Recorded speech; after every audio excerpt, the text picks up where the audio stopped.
तो ये कहानी शुरू होती है महाभारत से, जहाँ कुरुक्षेत्र का युद्ध चल रहा होता है और अश्वत्थामा पांडवों के वंश को पूरी तरह से खत्म करने के लिए उत्तरा के गर्भ में ब्रह्मास्त्र दागने के लिए उसका आह्वान कर रहे होते हैं। वो ब्रह्मास्त्र को उत्तरा की ओर भेज देते हैं, जिसके कारण आसमान में पूरी तरह बादल गरजने लगते हैं। ये देखने के लिए अभिमन्यु की पत्नी उत्तरा अपने महल से बाहर निकलती है और एक ही पल में वो ब्रह्मास्त्र उत्तरा की गर्भ में जाकर टकरा जाता है। अश्वत्थामा के इस पाप के बाद और युद्ध खत्म होने के बाद अश्वत्थामा से मिलने के लिए श्री कृष्ण रणभूमि में जाते हैं। अश्वत्थामा श्री कृष्ण पर वार कर देते हैं क्योंकि वो बहुत ज्यादा क्रोधित थे और उन्होंने उनके पिता द्रोणाचार्य को बचाया नहीं होता है। इसके बाद अश्वत्थामा श्री कृष्ण से कहते हैं कि उसके पाप के लिए उसे अपना सुदर्शन चक्र निकाले और मृत्यु दंड दे दे, लेकिन श्री कृष्ण कहते हैं कि मृत्यु दंड नहीं है, अश्वत्थामा मुक्ति है। फिर श्री कृष्ण अश्वत्थामा को श्राप देते हैं कि तुम समय के अंत तक इसी पृथ्वी पर रहोगे और तुम्हें मृत्यु भी नसीब नहीं होगी। अश्वत्थामा कहते हैं कि क्या उन्हें कभी प्रायश्चित करने का मौका नहीं मिलेगा। श्री कृष्ण कहते हैं कलयुग शुरू होने वाला है और कली जरूर आएगा, तब मैं पृथ्वी पर जन्म लूंगा, लेकिन कली इतना शक्तिशाली होगा कि वो मुझे जन्म लेने से ही रोक सकता है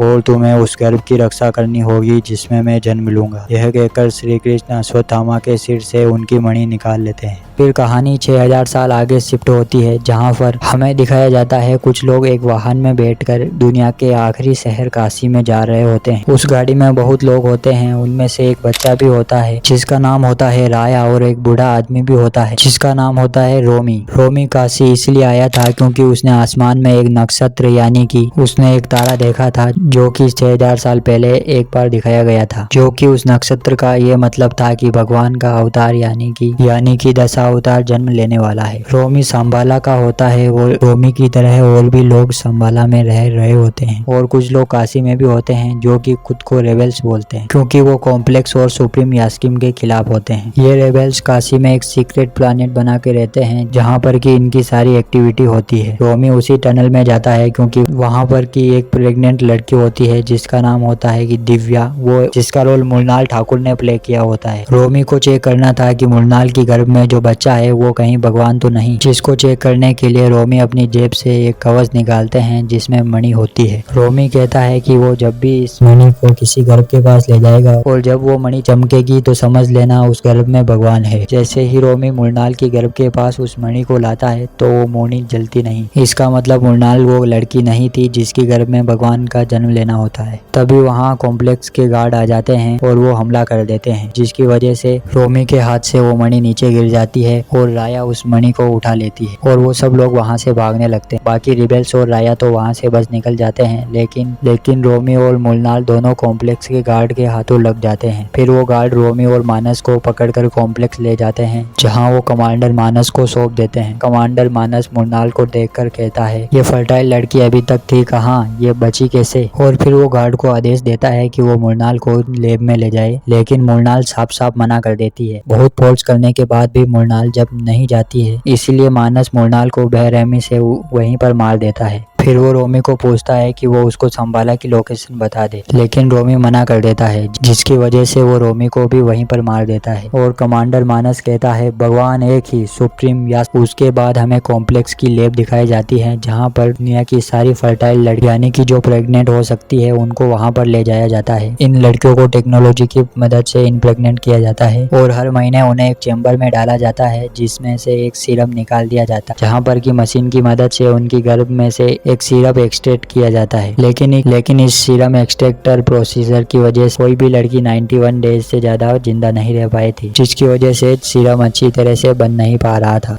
और सुप्रीम यास्किम चाहता था कि सीरम कम से कम 120 दिन तक प्रेग्नेंट लड़की का तो हो ही। जब वो लड़कियों से सीरम एक्सट्रैक्ट किया जाता था तब लड़कियां मर जाती थी और वो मशीन में ही एक ऐसा सिस्टम लगा दिया जाता था जिससे मरी हुई लड़कियां डायरेक्ट आग की लपटों में निपट जाती थी। अभी तक का जो बेस्ट सीरम बन पाया था वो 91 डेज का। कमांडर मानस को ये बात सुप्रीम यास्किम को बतानी थी और साथ में वो सिरप की बोतल भी ले जानी। कमांडर मानस उस लैब के डॉक्टर से कहते हैं कि ये एक्सपेरिमेंट सक्सेसफुल क्यों नहीं हो पा रहा है। फिर लैब के डॉक्टर कमांडर मानस को बोलते हैं कि मुझे सुप्रीम यास्किम के पास ले जाइए ताकि मैं उनसे पूछ सकूं कि सुप्रीम यास्किम को आखिरकार एग्जैक्ट चाहिए, तब जाकर वो एक अच्छा सिरप बना सके। कमांडर मानस डॉक्टर को सुप्रीम यास्किम के पास ले जाने के लिए तैयार हो जाता है। उसके बाद वो डॉक्टर और मानी के साथ सुप्रीम यास्किम के पास आ जाते हैं। सुप्रीम यास्किम बहुत ही बुरी कंडीशन कंडीशन में जी रहा हो, उसकी शरीर से वायर अटैच होती है जिसकी वजह से वो जी रहा होता है। उसकी वो हालत से निकलने के लिए उसने प्रोजेक्ट के नाम का वो प्रोग्राम चलाया और एक्सट्रैक्शन प्रोसेस चालू कराया था। यास्किन जब वो 91 डेज प्रोसेस वाला सिरप मांगता है तब डॉक्टर चालाकी से उस सिरप की बोतल को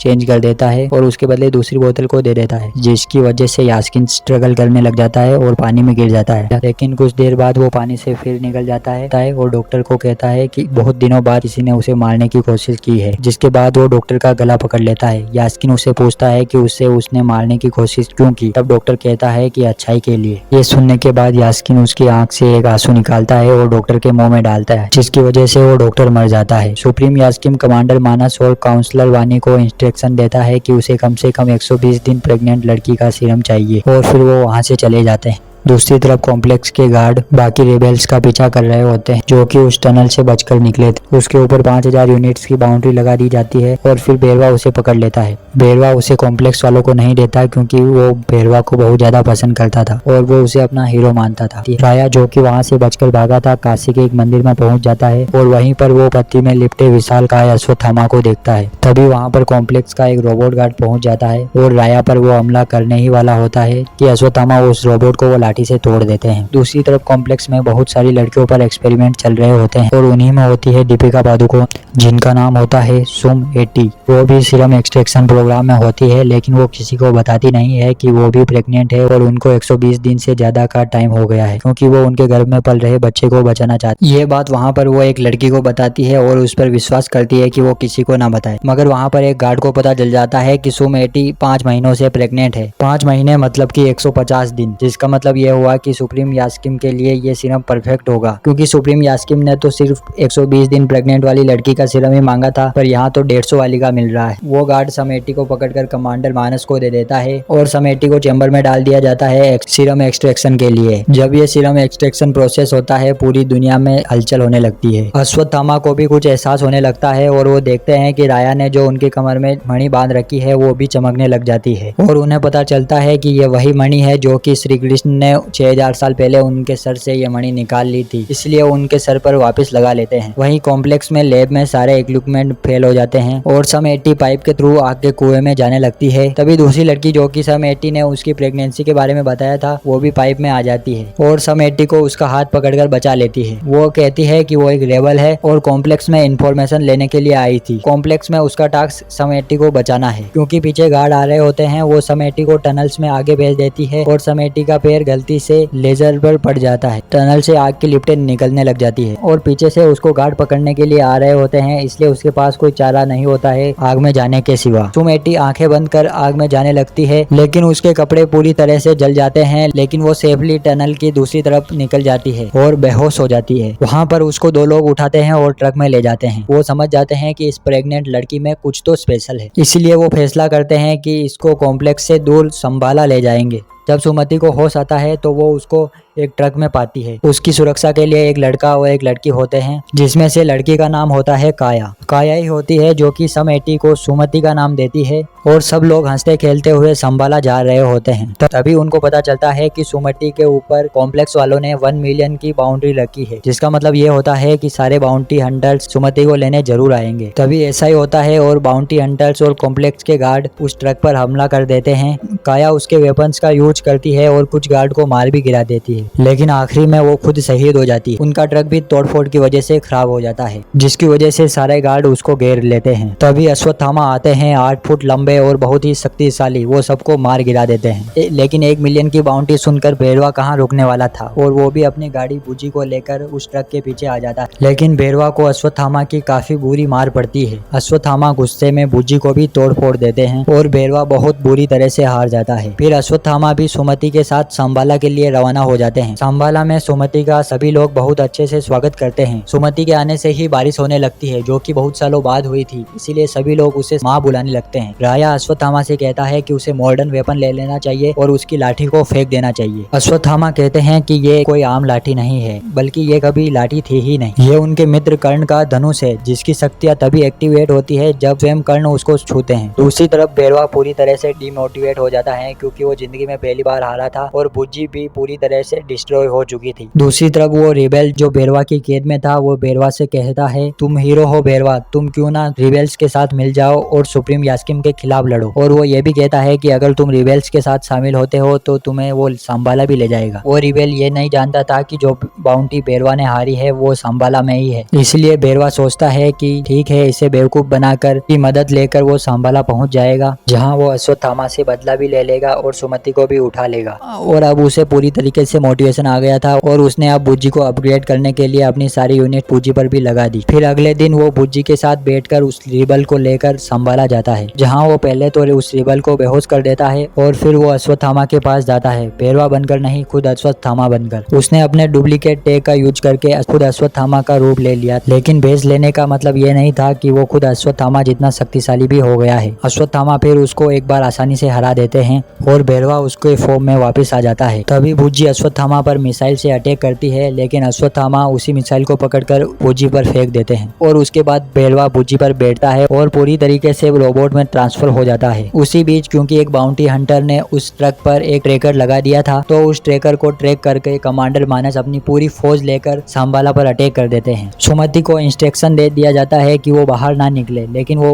दूसरों की मदद करने के लिए बाहर निकल जाती है और एक धक्का लगने की वजह से वो प्रेस से नीचे गिरने लग जाती है। अश्वत्थामा उसको पकड़ लेते हैं, लेकिन उनका हाथ फिसल जाता है और सुमति का हाथ छूट जाता है। सबको लगने लगता है कि शायद अब सुमति बचेगी नहीं, लेकिन तभी बेरवा छलांग लगाता है। वो सुमति का हाथ पकड़ लेता है और उसको पकड़ लेते हैं अश्वत्थामा। अश्वत्थामा दोनों को ऊपर निकालते हैं और बेरवा को जोर से पंच मारते हैं, जिसकी वजह से बेरवा दूर जाकर बेहोश हो जाता है। इसी बीच कमांडर मानस अश्वत्थामा को एक बहुत ही स्ट्रॉन्ग जाल से जकड़ लेते हैं और अश्वत्थामा अब मूव भी नहीं कर पा रहे होते हैं। कमांडर मानस सुमति को पकड़ता है और वो शिप में ले जाने लगता है। तभी जहाँ पर बेरवा पड़ा होता है वहाँ पर भी अश्वत्थामा की लाठी पड़ी होती है, जो कि एक्चुअल में कर्ण का धनुष था। उस धनुष पर एक पत्ता गिरता है और वो धनुष बेरवा के हाथ में आ जाता है। बूम, बेरवा कर्ण बन जाता है और बेरवा में उस धनुष की शक्ति आ जाती है। ये सब देखते हुए अश्वत्थामा शॉक हो जाते हैं। उसी बीच बेरवा उस धनुष को कमांडर मानस की छाती में घुसेड़ देता है और कमांडर मानस वही मर जाता है और वो सुमति को बचा लेता है। और जैसे ही उसने सुमति को बचा लिया होता है, वो एकदम से भौचक्का हो जाता है और उसको पता नहीं चलता कि अभी अभी उसके साथ क्या हुआ था। उसको सिर्फ इतना याद रहता है कि वो सुमति को पकड़ने के लिए यहाँ पर आया था और वो सुमति को बुज्जी में डालकर वहाँ से रवाना हो जाता है। राया अश्वत्थामा से पूछता है कि ये है कौन। तभी अश्वत्थामा फ्लैशबैक में जाते हैं, जहाँ पर महाभारत का युद्ध हो रहा होता है, जहाँ पर अर्जुन अश्वत्थामा से लड़ाई कर रहे होते हैं। अर्जुन अश्वत्थामा पर एक ऐसा खतरनाक बाण चलाते हैं जो कि कोई भी नहीं रोक सकता था। तभी उन्हें बचाने के लिए कर्ण आते हैं, जो कि अर्जुन के तीर का जवाब देते हैं। अर्जुन कर्ण के तीर का निष्कासन तो करते हैं, तभी वो एक बाण चलाते हैं जिससे अर्जुन का रथ 2 कदम पीछे खिसक जाता है। ये देखकर श्री कृष्ण कहते हैं कि यह शत्रु बहुत ही शक्तिशाली है, इसने उस रथ को 2 कदम पीछे किया है जिसको अग्निदेव ने प्रदान किया है। और हनुमान जी भी इस रथ पर झंडे के रूप में विराजे हुए हैं और स्वार्थी के रूप में खुद श्री कृष्ण तो है ही। कर्ण को भी खुद प्रभास ने प्ले किया होता है। और इसके बाद हमें मिड क्रेडिट सीन में सुप्रीम यास्किन का कैरेक्टर दिखाया जाता है, जो कि एक्सट्रैक्ट किए हुए उस सीरम के एक बूंद को लेता है और जैसे ही लेने पर उसके सारे वायर्स दूर हो जाते हैं और वो एक तगड़ा अच्छा खासा आदमी बन जाता है। और उसके बाद सुप्रीम यास्किन कहता है कि इस बार सुमति को लेने मैं खुद जाऊंगा। इसी के चलते मूवी यहीं पर खत्म होती है और हमें बताया जाता है कि कल्कि का सिनेमैटिक यूनिवर्स बना है। अगर आपको यह एक्सप्लेनेशन वीडियो पसंद आया है तो चैनल को जरूर सब्सक्राइब करके वीडियो को लाइक कर देना और कमेंट में जरूर बताना कि सबसे अधिक कैरेक्टर आपको कौन सा पसंद आया। जय हिंद, वंदे मातरम।